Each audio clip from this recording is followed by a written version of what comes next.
चंद्रयान-3 अभी चांद के बेहद करीब पहुंच गया है। कुछ ही देर का इंतजार और फिर भारत चांद की धरती पर अपना परचम लहराएगा। महज 25 किलोमीटर की दूरी पर चंद्रयान-3 चांद के चक्कर लगा रहा है। बताया जा रहा है कि विक्रम 23 अगस्त को 6:04 पर चांद की जमीन पर उतरेगा, जिसमें रोवर प्रज्ञान निकलकर चांद से डेटा जमा करेगा। लेकिन क्या आप जानते हैं कि अगर विक्रम की सॉफ्ट लैंडिंग सफलतापूर्वक हो जाती है तो विक्रम और रोवर का काम सिर्फ एक दिन का ही होगा। एक दिन तक ही चांद से डेटा आ पाएगा। अब आप सोच रहे होंगे कि महज एक दिन में भला सारा काम कैसे हो पाएगा। चलिए जानते हैं कि आखिर एक दिन की क्या कहानी है। दरअसल रिपोर्ट के मुताबिक 23 अगस्त से मून पर लूनार डे की शुरुआत होगी। चांद पर एक लूनार दिन धरती के 14 दिन के बराबर होता है।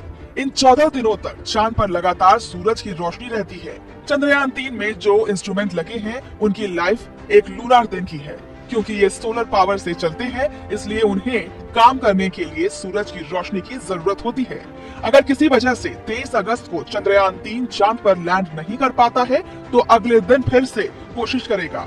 अगर उस दिन भी वो इसमें सफल नहीं हो पाता है तो उसको 29 दिन या फिर महीने का इंतजार करना पड़ेगा, जो कि एक लूनार डे और एक लूनार नाइट के बराबर है।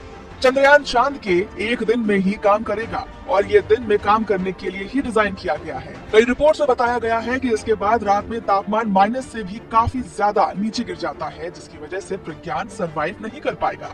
हो सकता है कि 14 दिन से थोड़ा ज्यादा टाइम भी काम कर सके, लेकिन अभी 14 दिन ही इसकी सीमा मानी गई है। इस मिशन में 14 दिन तक विक्रम और प्रज्ञान काम करेंगे। वैसे ये 14 दिन या एक लूनर दिन रोवर के लैंडर से बाहर निकलने के बाद से काउंट होगा और इन दोनों के हिसाब से इसकी टाइमिंग वगैरह को सेट किया गया है। अभी विक्रम का अगला पड़ाव स्पीड कंट्रोल कर लैंडिंग के लिए अच्छी जगह खोजना है, जिसके बाद चांद पर रिसर्च का काम किया जाएगा।